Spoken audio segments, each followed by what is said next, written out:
What's up, everybody? Welcome to the Aaron Mello Podcast. I am your host, Aaron Mello. And with this podcast, what I'm looking to do is just have conversations with photographers, creatives, artists, just people who are creating things and live that lifestyle doing what they want to do. I didn't want to pigeonhole myself into interviewing just photographers, even though I am one myself, because there's a vast array of people that I would love to have conversations with who don't do photography, but actually do some other type of artistry. A couple of weeks back, I had actually recorded my first proper episode with a good friend of mine, David Butler, who is a photographer, but we'll get more into that in a little bit. So to introduce myself, for those who might not know me, I am Aaron Mello. I'm a photographer from southeastern Massachusetts.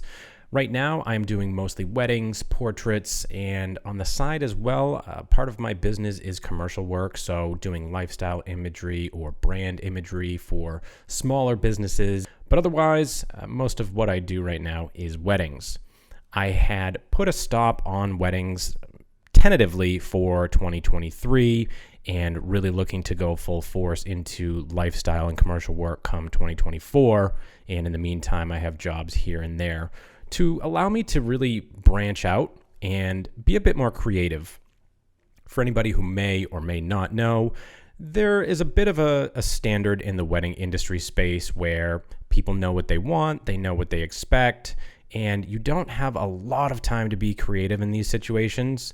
Now, I'm sure some people who are wedding photographers who may be listening to this might hear that and scoff and say, of course there is. You can use off-camera flash and you can do this and that, and Ryan Brenizer and Sam Heard this, and I get that completely. Understand they are absolutely in their own niche, but for me it's pretty standard, and otherwise what I'm looking to do with my creativity lies outside of weddings. With that being said, a little bit more about me. I actually got into photography when I was about 12 years old.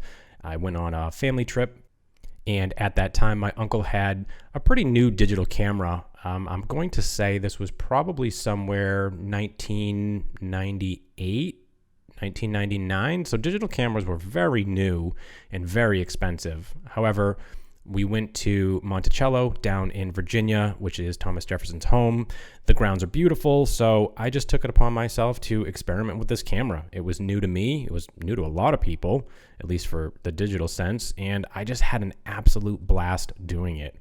I definitely stuck to the macro type of photos, so I was taking close-ups of bees on the flowers and flowers themselves, and of course adding in some landscape shots here and there, but I was just incredibly fascinated by all of it, from how the camera itself worked to taking the photos, and it just brought me so much joy and I had so much fun doing it. So fast forward a couple of years, and my dad actually purchased our first digital camera.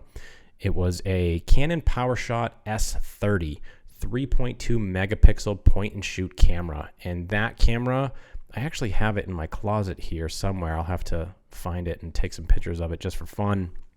But that camera got hours of use every day. From the moment I would get out of school, I would just go and shoot. We lived in Maine at the time. I actually lived in Maine from when I was 14 to 17. I would just go out into the apple orchards next to our home, go and shoot in there, landscapes, close-ups, self-portraits, rain, sun, any type of weather. I would just be out there shooting, and I just absolutely fell in love. That progressed into wanting to know a little bit more about photography itself, really the basics of it. So I actually, what I call I went backwards, I guess you could say, into film photography to really learn that a bit more, really dive into apertures and shutter speeds and why this does that and how this looks that way. And while I didn't develop the film myself, I would always bring it to a lab to develop. We were spending, and by we I mean my dad, was spending hundreds and hundreds of dollars on getting things processed. And I don't even remember, one lab ended up charging us $60-something, and he was beside himself. And sure enough, there wasn't much on that roll because it was just mostly experimentation. But anyways, so my love for digital was just ever present in my life. Again, I was just shooting at all hours of the night, and I really started to get into long exposure and night photography. So I would find myself on Friday nights, Saturday nights, going to random buildings almost. If I think back to where I used to go, that the buildings don't actually exist anymore. They were some type of factories, but we would find ourselves climbing ladders, climbing on the roofs, and just shooting, I don't know, sodium vapor lights, whatever lights that they had there, showing off the kind of a different side of these factories or these buildings that people wouldn't normally see in the daytime. And we just had a blast doing it. We had a camera bag, maybe some snacks, a tripod, set up for taking photos, 30 seconds here, 10 seconds here, getting light streaks, maybe getting some stars in the sky in the background. It was just a blast. And life kind of happened quickly from there, where next thing I knew, I was graduating high school. Photography was kind of falling by the wayside. I still had the point and shoot, but I wasn't using it as much. And there was a big chunk of time from probably after high school till about 21. And at that time, I became a dad. And I was really only documenting things on a camera phone, which at that time in 2007, camera phones, looking back, were absolutely awful. But it was helping me tell a story of my new life with my son. So for that, I'm grateful. However, if anything was to be printed out, it just would not look good. So looking back on those photos now, they're pretty awful. But again, it's for the memories. There was a point where I was probably 22 or 23 where I got another Canon point and shoot as a gift. And it kind of reinvigorated my love for photography that I had lost for the past 4 or 5 years. So it was great to be able to document those moments with my son, having that point and shoot camera, but I wanted to do more. And that's when I really started looking at getting back into it. And I got a Canon T1i with a kit lens. I honestly don't even remember what the actual focal length of that lens was now, but it at least allowed me to get back into it and really just find that love of photography all over again, and also look to expand my skills. Things had certainly changed within the past 5 years, so I needed to relearn some things, see what was going on, see what other photographers were into or what might be popular. And at this time, Instagram had actually just started coming onto the scene. I think it was 2009 when I first signed up for Instagram. And that was pretty much just, you're taking pictures on your phone, you're putting a filter on them, and here's what I had for dinner. It wasn't for a while until people really started putting photos on there from their actual cameras, their DSLRs. And once that happened, it just opened up this world of opportunity where for somebody like myself who had been putting photos on DeviantArt, if you remember that website, that was a throwback. It had now much more of a reach, especially for people across the country, for being able to see my work, never mind people, right in the next town over. So that started to change the way that I would shoot. And we could go off on a tangent about the way that Instagram has changed me as a photographer. And I will stick with saying that probably for the worse. But anyways, there was this weird time from when I was probably 23, and for the next couple of years, I knew that I wanted to be a photographer, but I just didn't know how. I'll be honest in saying that I was thinking that something would just fall into my lap. I was shooting for fun. I was shooting friends. I always had a camera in my hand, whether there were people at my house taking pictures of my friends, family, whatever it may be. So nothing was going to some audience where people are just going to see this and say, I need to hire Aaron immediately. So I worked my jobs. I was working in sales here, there, everywhere. And it wasn't really until I was at this, what I considered a dead-end office job selling high-end vehicles in a sales environment, which is just tough for anybody because you're working 50, 60 hours a week. And at the time, I was making good money. I was in my mid-20s, and I was happy doing that, but knowing that it's not what I wanted to do forever. But again, my mentality in my mid-20s was comfort. I was comfortable doing what I was doing. I was making decent money, paying my bills, being able to pay for my son, and we had a easygoing life for the most part. But I would notice myself actually just looking through the portfolios of lifestyle photographers like Doug Saunders, and I just drooled over his work. He was shooting for big name companies and this car company, that car company, this celebrity, this band, and I just sat back and I said, wow, I want to do that. That looks incredible. I have a camera. Why can't I do things like that?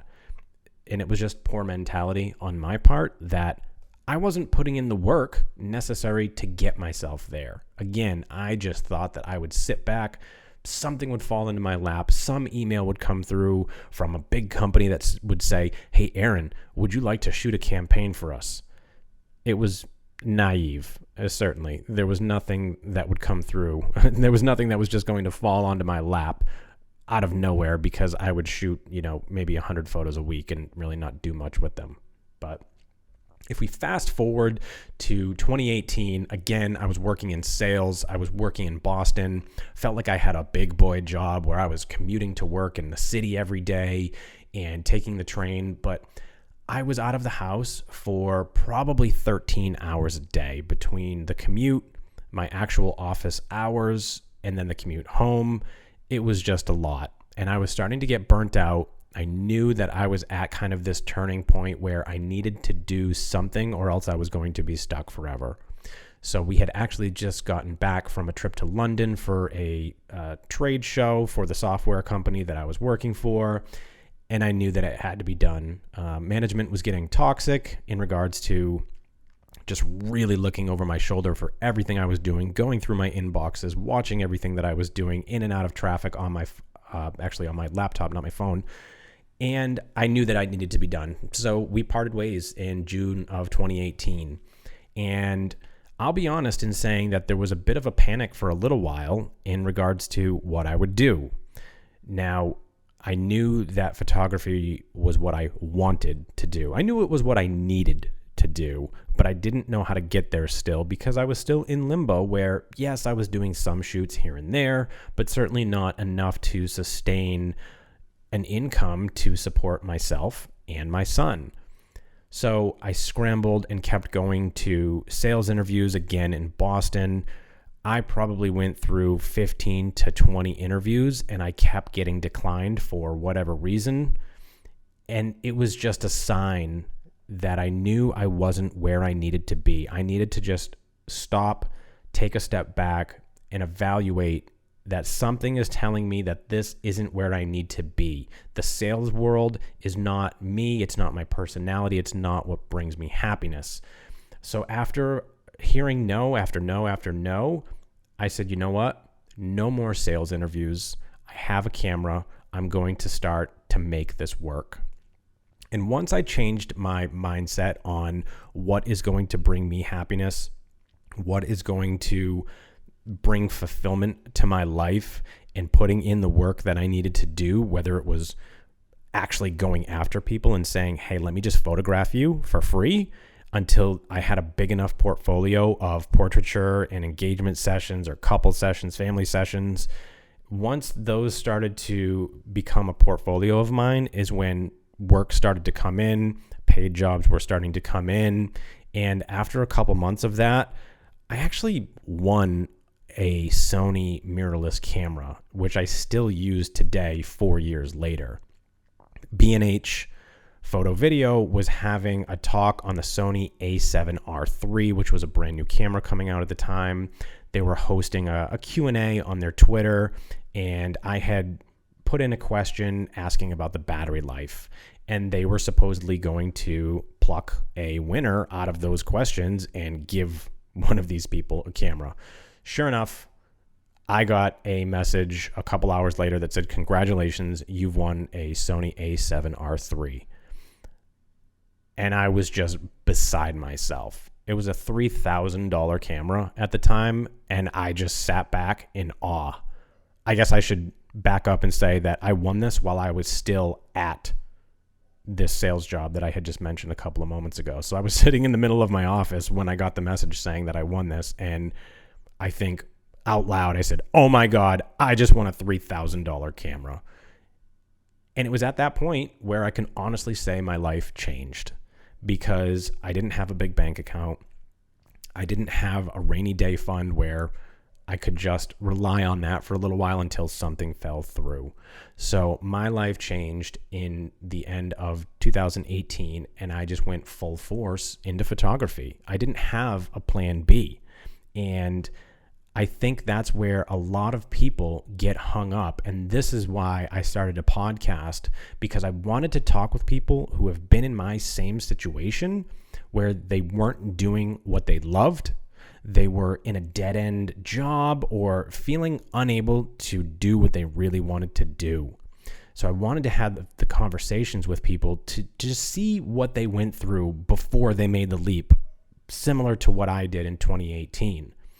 There's a Gary Vaynerchuk quote that I heard recently that really just stuck with me, and I think about all the time now, where he said, people are so rigid, so in need of predicting the future that it cripples them from actually doing. And it's so true, especially nowadays where everybody feels like they need to know what the next 3, 6, however long months are going to bring for them, their income, their success, their happiness. And you can't think that way, because if you're too busy thinking about tomorrow and the day after, you're never going to worry about today. You're going to be stuck in this perpetual state of what happens next, rather than just worrying about what you're doing now. And I myself absolutely get stuck in that too. I'm not innocent from that. But it's hearing the stories from people that were in similar situations that really just inspire me, and I hope are able to inspire other people who come across this podcast to make that leap, to not necessarily have a plan B. Because again, if you have a plan B, you'll never stick with plan A. So my plan A was photographer.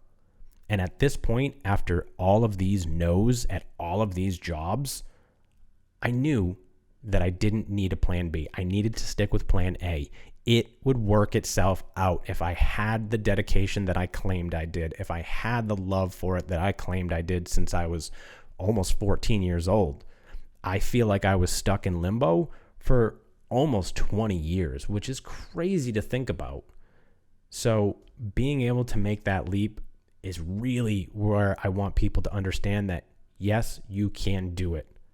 The excuses are just a way of satisfying yourself into why you're not doing things. Oh, I have bills. Me too. I have a car payment. Me too. But I have a family. Me too. There has been no handouts in my life where I've been able to just go, I'm going to be a photographer and somebody else will pay my rent or pay my bills, put food on my table. No, it's always been me. And the only person that you can rely on is yourself. So I'm hoping that with this podcast, again, we're able to reach people who might be in limbo, who might not be doing what brings them happiness, who may be in this position that they've just been thinking about it, but don't know how to take action. So between myself and my guests, I really look to do that, and I can't wait to hear some stories from people who do listen to this. So bringing us current, as I mentioned a couple of weeks back, I interviewed a good friend of mine, David Butler. He's an absolutely fantastic photographer.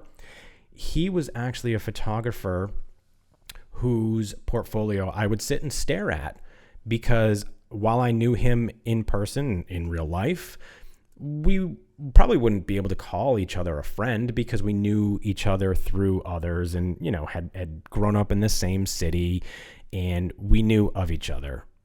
Once I came across his portfolio and he was shooting these high-end commercial and product images for big name brands, I thought I need to get next to him because I have nobody in my life that is doing what I want to do. So I'm looking for him to guidance. So I reached out to him years ago, and this was probably in, I want to say 2013 or 2014, where at the time I was actually unemployed. I had gotten fired from that sales job selling high-end cars, which is a story for another time, but that was also a moment where I was kind of in limbo and I didn't know how to proceed, but it just wasn't the right time for photography. That point in my life, my mid-20s, it wasn't going to be it. because I did not have the right mindset. So I had reached out to Dave. He had a studio in Portland, Maine, where I found myself quite often during the summer. And walking into his studio to see just the absolutely gorgeous studio, the equipment, and just kind of getting all that gear lust and really lust of a career that I knew I wanted, it started to shift my thought process, which again, still didn't change for a few years, but it was these little breadcrumbs that were being left, and just knowing that that was where I wanted to be. So I watched Dave from afar because we didn't stay in direct communication. He certainly had his own freelancer life, and I was just stuck in limbo, and I didn't want to be a life suck on anybody. You know, how do I do this? How do I do that? How could I do this? Nobody wants to deal with somebody like that. So I just watched from afar. I watched his portfolio grow. I watched these brands coming in and out of his studio, and just it was amazing to me. So being able to sit down with Dave a couple of weeks back and really dive into that conversation, which we could absolutely fill up a whole nother podcast episode talking, because there's still a lot that I would love to know. However, because of time constraints, either way, we were able to squeak out about an hour and a half of just fantastic conversation. And again, being in that position of I need to just jump without a parachute. And that was the part of the conversation that I think that I appreciated the most personally. And I hope that people can pick up some tidbits from that as well, because he's a very, very smart person and is well educated in the freelance life, as well as just having an absolutely incredible eye for photography, both professionally and personally, that we dive into as well.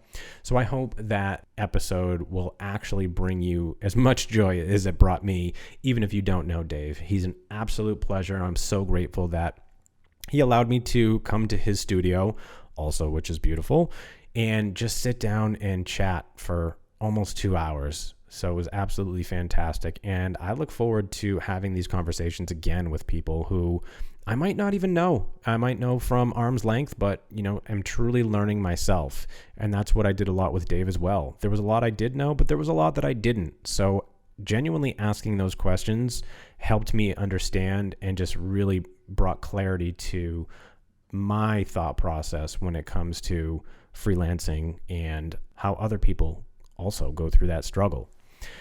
So that's about all I have for this first episode as an introduction. I would love to hear your thoughts. And if there's somebody that you would love to hear on this podcast, absolutely let me know, whether it is through Instagram at Aaron Mello _ MELLO, no W, or even in the show notes. Feel free to email me, or however you find yourself getting in touch with me. Would love to hear that. So feel free, recommend to some friends, share this podcast with a friend. Let me know who you want to hear on, and I look forward to bringing more episodes to you soon. Thank you so much for listening, and I look forward to having some awesome guests on the show. Thank you so much.